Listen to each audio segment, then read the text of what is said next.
pulled pork party sliders. Say that 3 times fast. Pulled pork party sliders, pulled pork party sliders, pulled pork party sliders. That's what we're going to be making in this video. We're going to be taking a 9-pound pork butt, seasoning it up, smoking it up out on the SnS Grills Kettle, and then we are going to pull it and turn it into some terrific pulled pork party sliders.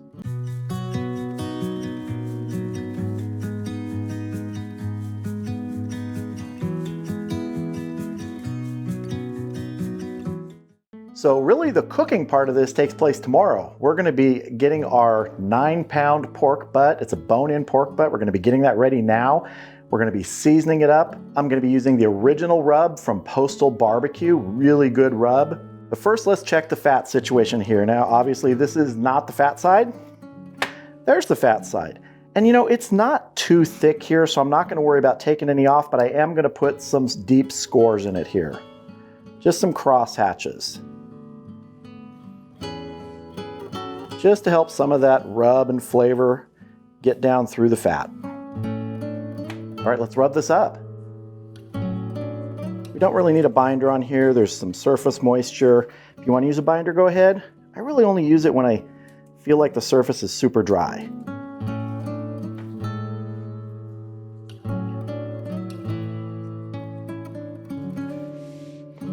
Let's get our fat side here.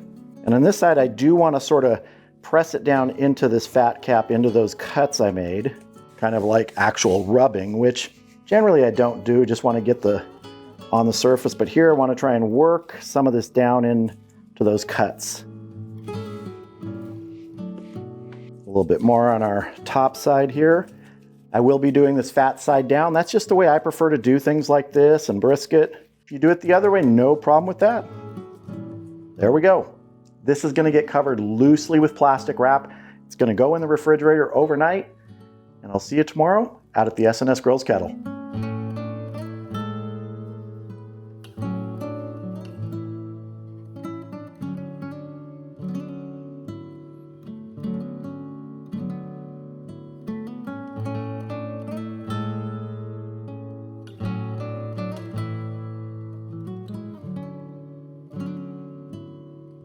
All right, the SnS Grills Kettle is almost up to temp.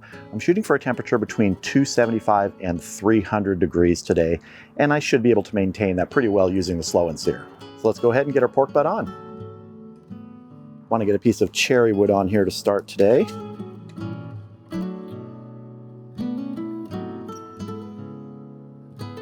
Go ahead and get my internal temperature probe in.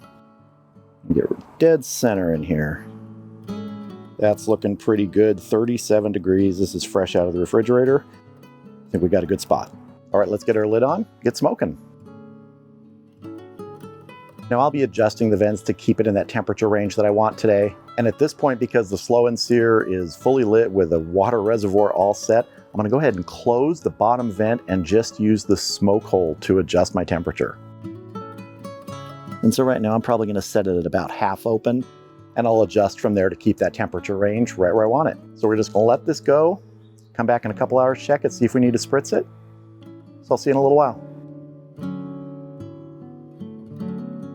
All right, we've been going 2 hours. The internal temp's about 90 degrees. Kettle's been holding steady between that 275 to 300 range. Let's take a look at this pork butt. That is looking gorgeous. I do want to spritz this now with just a little bit of plain water.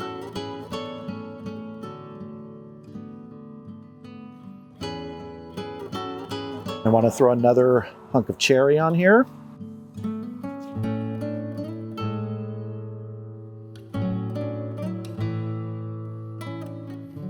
And we're going to close this up, let it keep smoking until we hit that stall. I'll see you back here when we hit that stall range, probably somewhere 150 to 160-ish. All right, we've been going about 5 hours with this pork butt on the SnS Grills Kettle.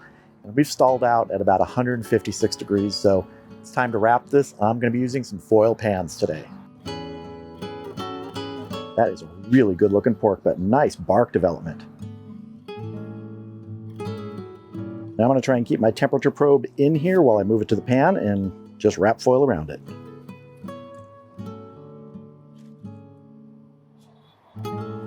My lid back on here just to keep the heat. I want to add just a little bit of water to this foil pan here. That's maybe a cup.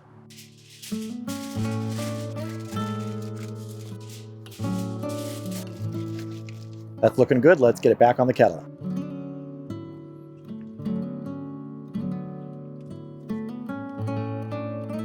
Now we'll know when it's done when it probes tender, and I'll use my thermopen for that.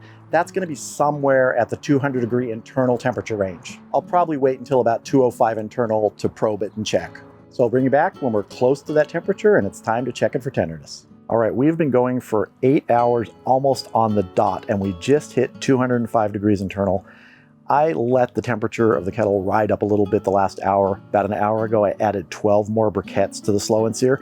I usually find that I get about 7 hours of really good 275 temp out of it, so pushed a little bit beyond that. Needed to bring some more fuel into it. Worked fine. But now, let's check our tenderness. And I'm just going to go straight through the foil.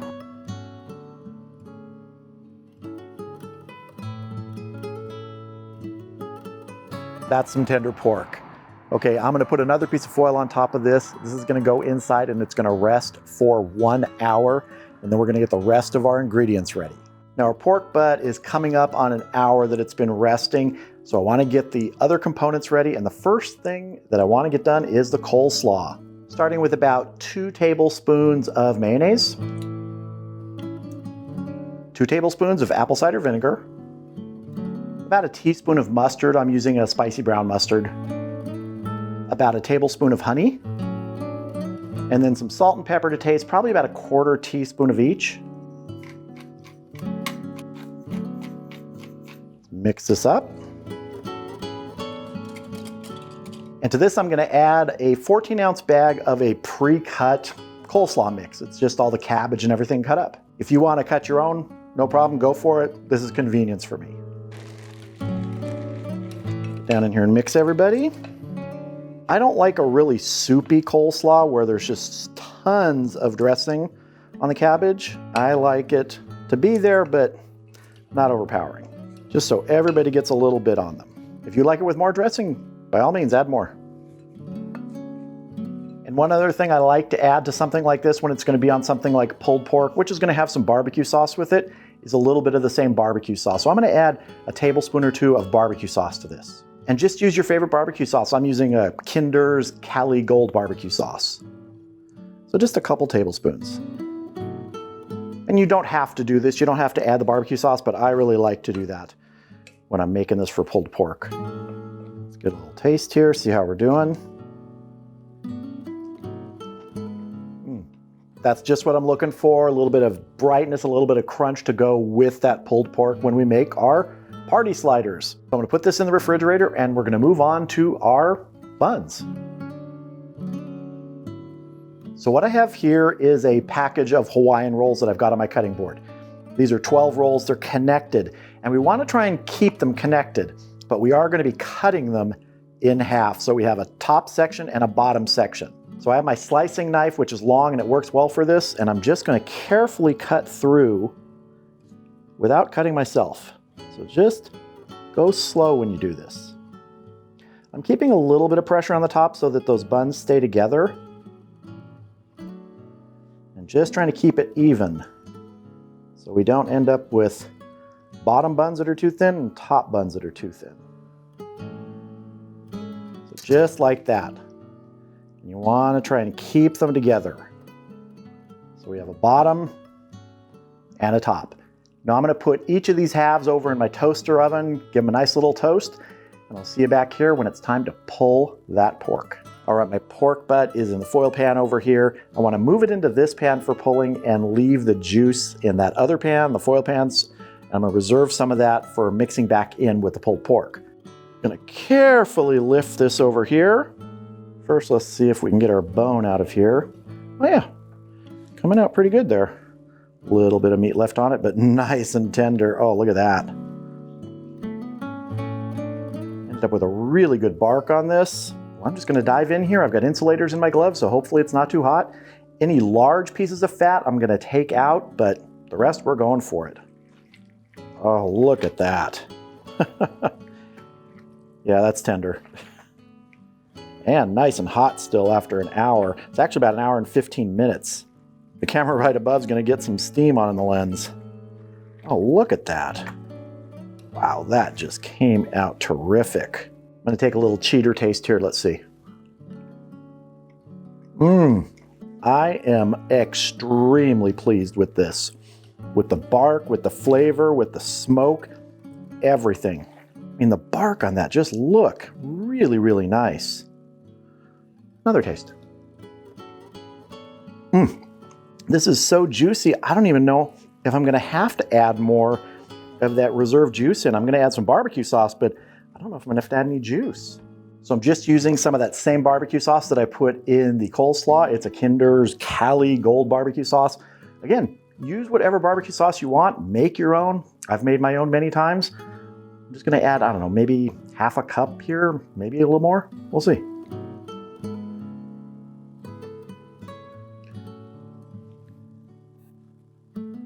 That's probably closer to 3/4 of a cup or a cup. It's okay with me. Now I mix.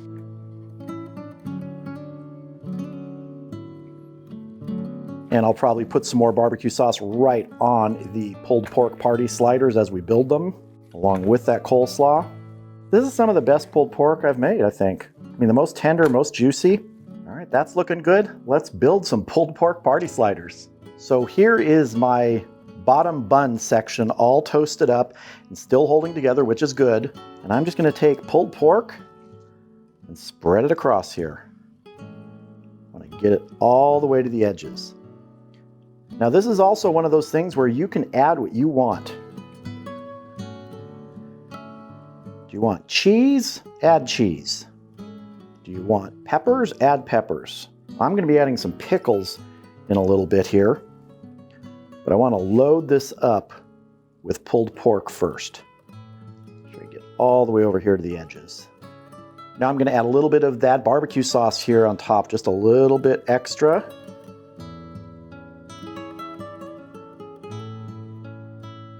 Maybe a little more than a little extra. Love a good barbecue sauce here. It's a little messy, so what? Now our coleslaw on top here. Again, make sure everybody gets some, every section here. There may be something called too much, but I'm not sure it applies in this dish. Finally here, I want to put some pickles because I like pickles on my pulled pork. And I don't know that I'm going to get one on every little individual one, but I'm going to try. I might miss a couple. Those would be for the people who don't like pickles. That'll be these two people right here. They don't like pickles. Finally, our top section. There we go. Pulled pork party sliders, all in one large conglomeration and ready to be cut because it's time to taste. And so the neat thing about doing it this way is that you get to do this. You get to cut all these individual little things.